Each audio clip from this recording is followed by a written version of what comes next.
Welcome back, guys, to Trails into Reverie, where last episode, Rufus's Act 3 patrol of occupied Crossbell continued from Central Plaza and into East Street, talking to the citizens who were either brainwashed or trying their best to resist as we visited the Fishing Guild to obtain a rod. We then moved into the Harbour District as we now continue chatting. Yeah, Ellie McDowell is staying in our mark with a few of her allies. Speaker McDowell is there and doing well. You should make a full recovery. Phew, that's a relief. I wish we could report any of this, but the damn Ebon Defense Force is breathing down our necks. It's like we're under Imperial rule again. Worse, actually, with everyone acting out of their minds. I'm sick and tired of shelving my article about Crossbell becoming independent. Got the same sense even from all the way in Armorica. It's bizarre how badly Rufus Alperay has the people wrapped around his finger. Hard to ignore how the similarity to what the curse was doing to people last year. Bet Rean would have a few answers. Anyway, thanks for dropping by, Rex. It's good to talk with someone who still has their head on their shoulders. No problem, I'm your man. It's official, Reigns is the Grandmaster. I know he's like a he's a spy-ish.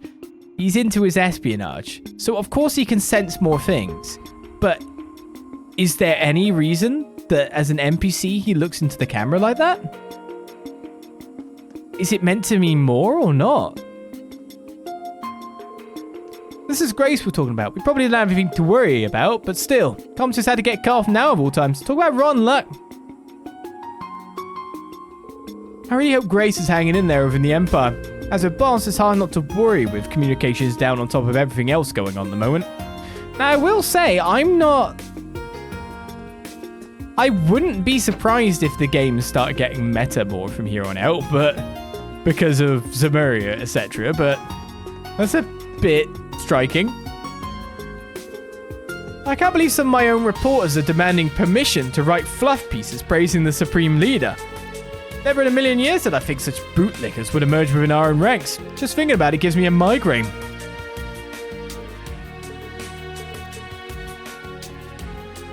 That's really thrown me, that has. I hope Grace is doing okay out there. Don't get me wrong, I trust that she can handle herself. It's just hard not to worry when we can't get a hold of her. The thing is that not another NPC has been programmed to do this that I've noticed, right? So that means that this behavior that happened, that's not happening now though. That's weird. Maybe it's a leftover thing from the cutscene. The duo zoom in dialogue. Must be on patrol. Are these the Panzer Soldates we've heard about? I'm shocked to see them deployed in a city. All the more reason not to get in a fight with one of those things. Soldates or not, we can't afford to be spotted by the enemy. Let's put some distance between us.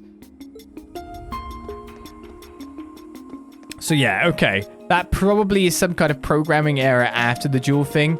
Because I was worried for a bit that randomly Reigns has been programmed to do that. Because no other NPC looks towards camera like that. But there would be a holdover from the zoom-in segments, wouldn't there? There would be something like that. Don't worry, West Street is my next location. Because hopefully I should be able to get round to the entertainment district from there. As well. So it doesn't look like I can get in the back alley. So we'll see. There might be a guard up here. I smell fresh goodies! They hype this place up as much as anything you'd find in Heimdall. Nadia, we have to stop here and gather some intel. I knew you were both just screwing around at the Capitol. Food, you say? I learned about the former Governor General's idea through the Crossbell Times, and I don't know, it's just hard for me to believe so many would be in support of his authoritative approach. Maybe there's something more convincing about hearing it directly, but I have not the slightest interest in pricking up my ears. We almost regained our independence through peaceful measures, too. Phew, this bread here is a highlight of my day. What the heck's going on? Pops was totally against the Supreme Leader's whole thing, but suddenly he changed his mind out of nowhere. My bro did the same thing. Could it be, brainwashing? Mummy and Daddy have been acting weird, too. Are we going to start acting like that? I don't know. Let's just make sure not to listen to the Supreme Leader. Yeah. Hey, clever children. If only the SSS was here, I'm sure they'd come to save us. Yeah, they swoop in like heroes. So we gotta hold down the fort until they can come back. Clever children indeed. Nothing out of the ordinary yet. I'm a little concerned over what those children were talking about, but, well, you should be fine to leave them be. Of not listening to the Supreme Leader. How dare you listen to the Supreme Leader?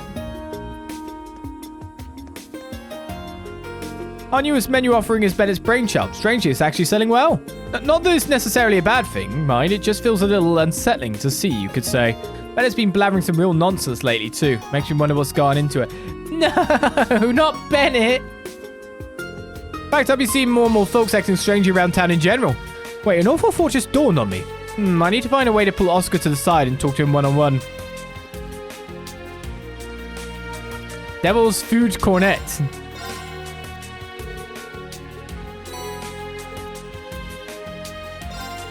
Oh, that bread smells so yummy. Hey, that's a pretty discerning nose you've got, little lady. We only sell the best bread in town. Feel free to have a look around. I promise you'll like what you see. It's our bread and butter, literally. Everyone needs good food to keep their spirits up, especially at times like these. Can we get some bread to go? Please, Nadia, pretty please? I don't see why not.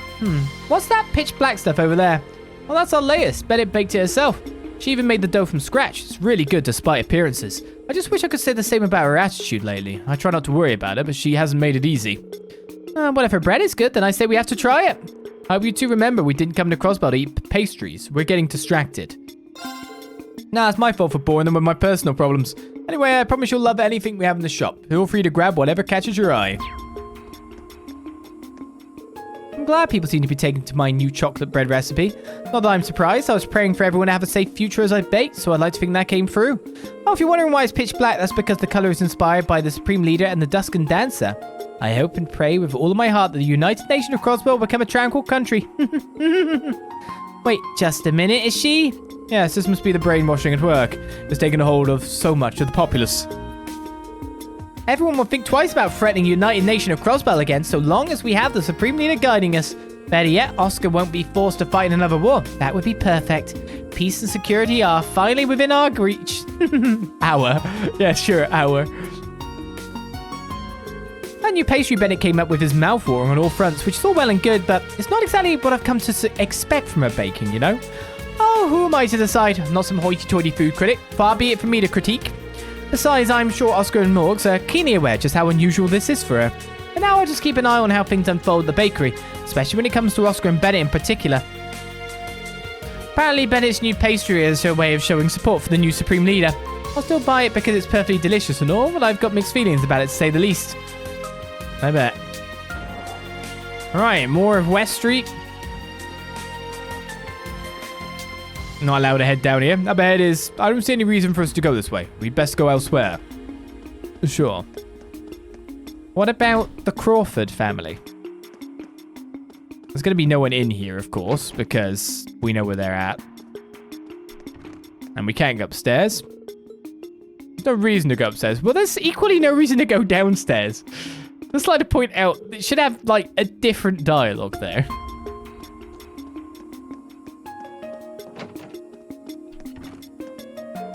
I swear, all I do lately is sigh and sigh. No matter how worrying things might get, I can't keep going on like this, darn it. I'm sure Matthew is trying his hardest to make the best of things over in Michelin, too. I'm worried about Una, but I know she's doing what she can for teacher and classmates to set things right. I've got to pull myself together. I need to stay positive for Ken and Nana's sake. I think I'm going to start fixing dinner now. That should help brighten my mood. I think I'll make something Ken and Nana like to put them up tonight. I need to fix something good so Ken and Nana go to bed tonight with smiles on their precious little faces. It's so boring around here now that the city's been occupied again. Yeah, everyone just goes on and on about the Supreme Leader. It stinks. What the? Who's she and where'd she come from? Wow, you're all dressed like a doll and your hair is super fluffy and really cute. My, what good taste you have. I am Rosenberg Studios' masterwork doll after all. Praise me more. Huh? Wow, really? Listen, I know they're just children, but you shouldn't blow your cover so easily. Sorry about that, you two. Our little friend likes to tease a lot. Don't take us seriously. Oh, really? It was just a joke. Now I'm confused. Man, how am I supposed to believe she's really a doll? There's no way. I'm dying of boredom here. Is there anything to do besides going outside to play again? That doll's dress is so cute. I want to wear it dressed like that. It'd be so much fun to wear like that. The other girls would be so jealous. Okay, the Crawfords are fine. Bennett is super not. Let's see how the oldies are. Let's see how the maid is, actually, because I imagine she's got. Depending if not this Duskan dancer goes back to home. Her home, I was going to say, but I'm like, It's not really her, after all. Sheesh, that Supreme Leader fellow doesn't know when to quit, does he? The longer this madness drags on, the more it starts to feel like his United Nation nonsense might actually come to pass. I'll never be able to buy one of those new Calvarian Orville cars at this rate. Dear, you bought a new car less than 3 years ago. I hope you weren't considering blowing our money on another one. Alright, I suppose you have a point. Thankfully, my arms race with Mrs. Novash has calmed down. But with the fun being buying a fancy new car, my most heated rival doesn't have one that I can top. My rivalry with Mrs. Novash has cooled off as of late. I suppose it's time to take the high road and stand down. I'd only look like a villain if I kept antagonizing her further. It's overdue, but you should knock it off with the high road talk. She's already taken it, and you just sound like an oaf. A true relationship. Completely confounding.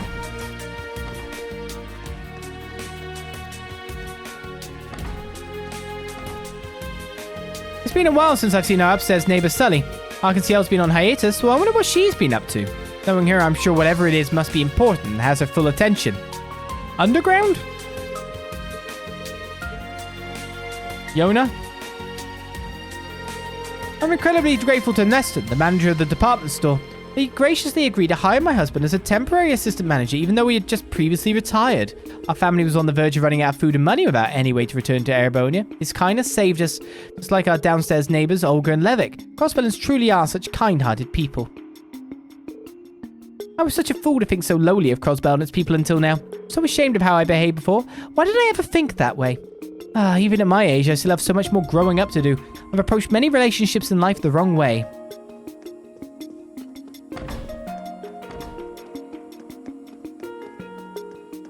Oh, not underground then. Just glad to see you're okay, Sully.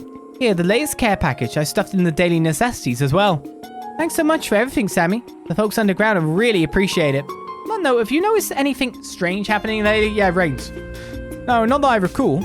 Nothing's changed since the monitor cars began looping Rufus Albrea's speech and Ilya's dance. I don't care to watch any of it directly, but I can still hear them in the distance.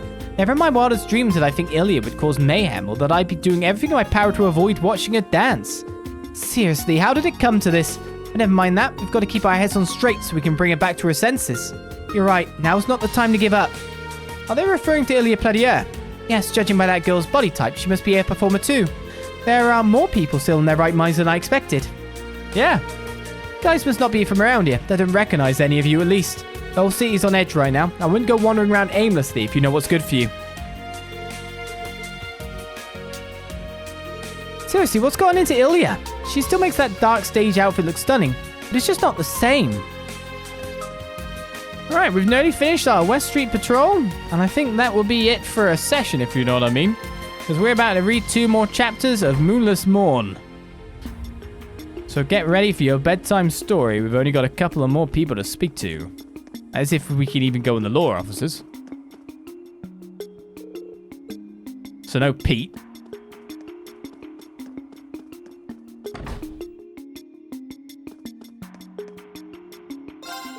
The Supreme Leader is right. What's the point of being independent if we don't have the power to protect ourselves? That's why he has my full support. Anything to protect Momo and Elsa.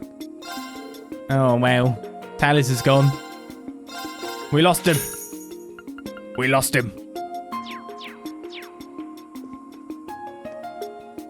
The last thing I want at this point is for my husband to go off to war. How can I not support the Supreme Leader if it means he'll keep my family safe? I'm sure everything will work out under him. Wow, they both went.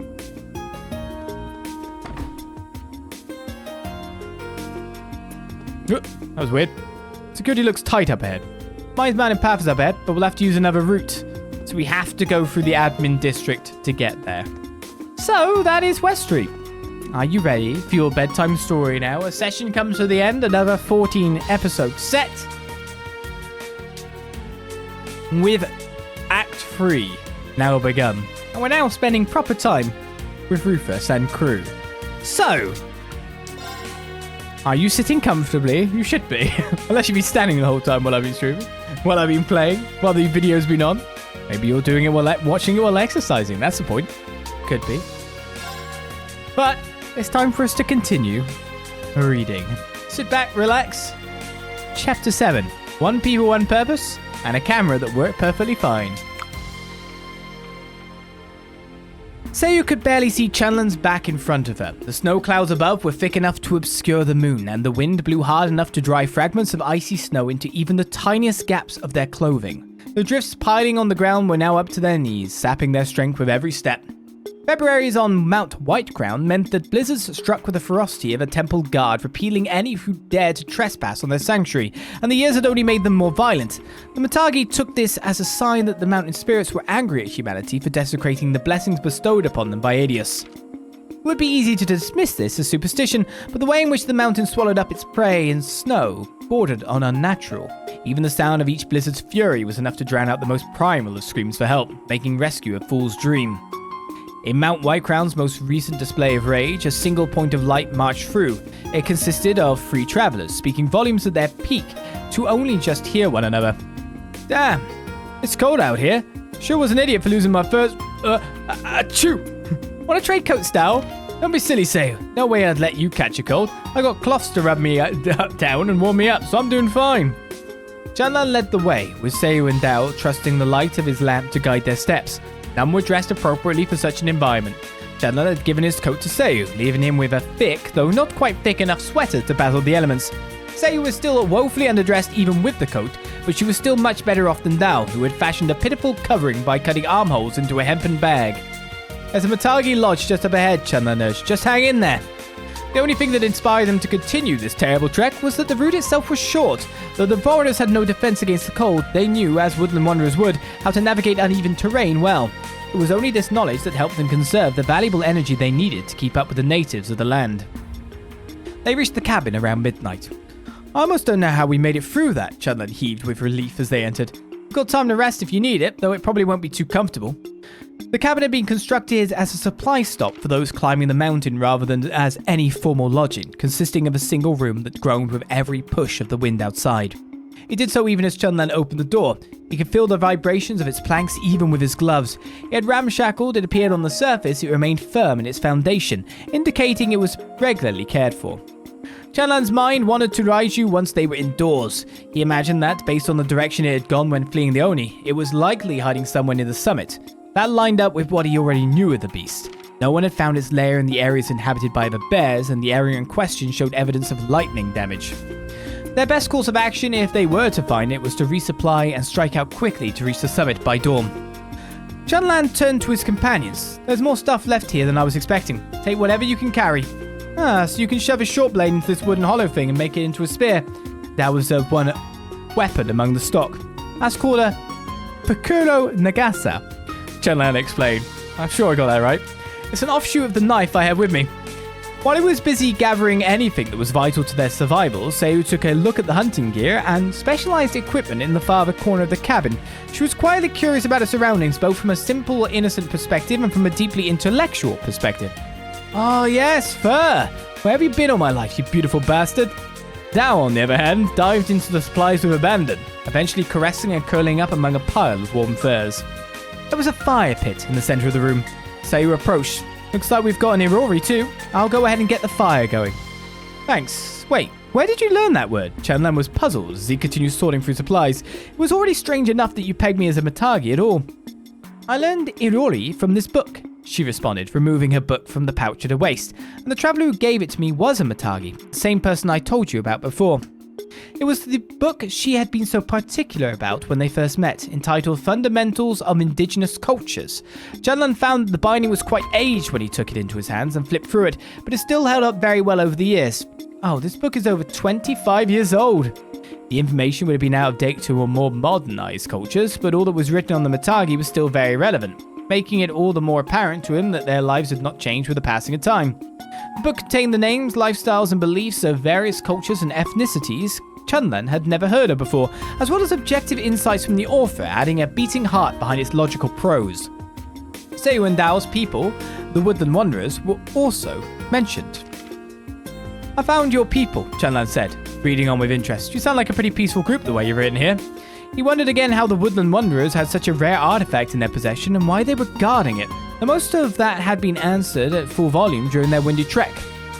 The Woodland Wanderers had an agreement with the Septian Church. They would collect any artifacts the Church's people could not reach, and in exchange they were given the freedom to use them at their discretion, indulging in their many benefits before handing them over to the Church at designated shrines. The book itself only gave vague hints as to this part of their background. Instead, it was full of excerpts on how they supported themselves with woodcrafts and assisted merchants during peaceful times, as well as brimming with notes detailing their relationships with other cultures and their day-to-day aesthetics. I doubt anything written here is new to you, but the book itself is special, Chunlan guess? That's right, I'm only here today because of it and the person who gave it to me, Seiyu answered. You might say he and it are motivation. Must be nice to be that motivated by something. For me, it's more both she and Dao had found their own purposes in the way of their people. Seiyu in particular held a deep faith in her heritage, and that was key in her reasoning for being on this mountain. Chanlan failed to resonate with that even now. What was he on this mountain for? What inspired him to be here in this moment? No matter how far he looked within, all he could see was a deep, unending emptiness. It's fine if you can't relate, Dao's voice snapped him out of a meditation that was longer than he intended. Now back to his senses, Chanlan looked to see the young man now stretched out over straw, and Seiyu crouched in front of the Irori. Seiyu is the only bookworm we've got, so even to us, she just sees the whole world differently.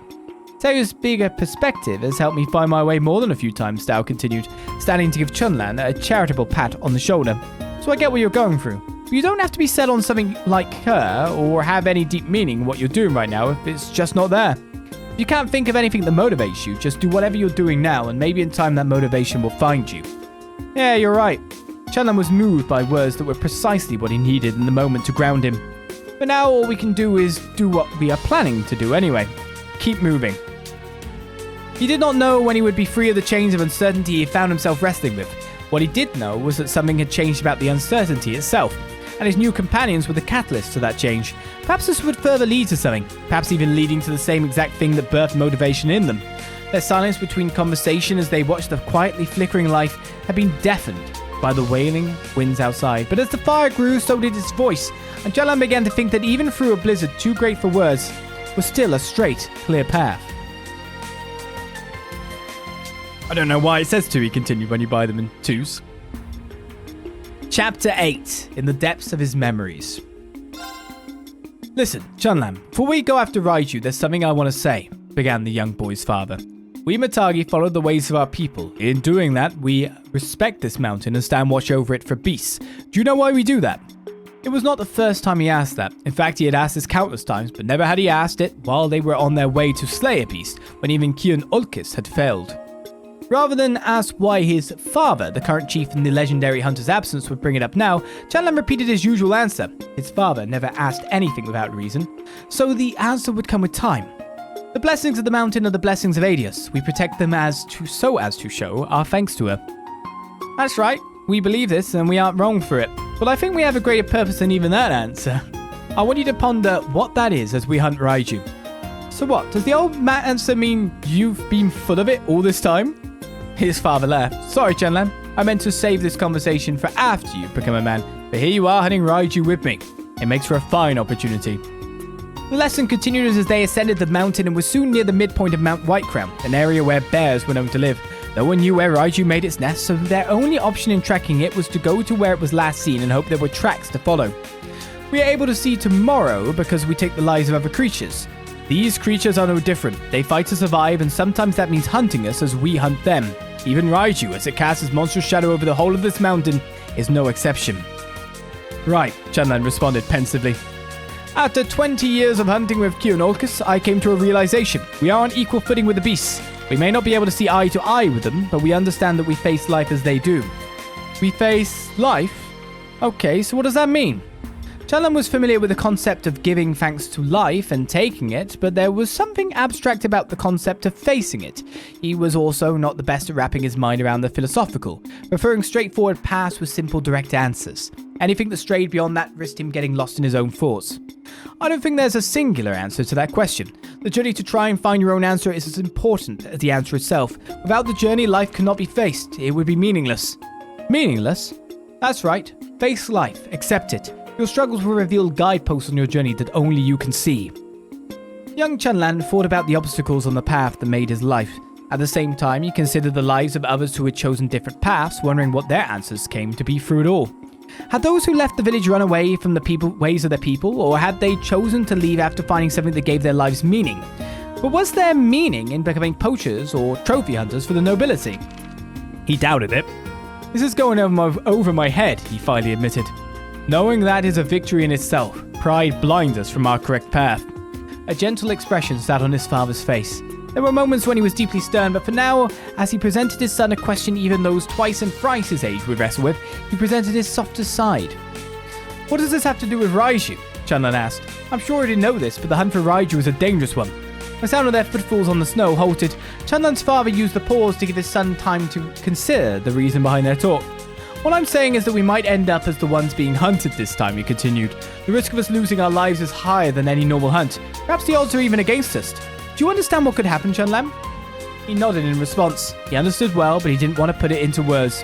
Accept the reality. Even if this hunt doesn't end the way we want it to, I thought this might be my last chance to tell you that.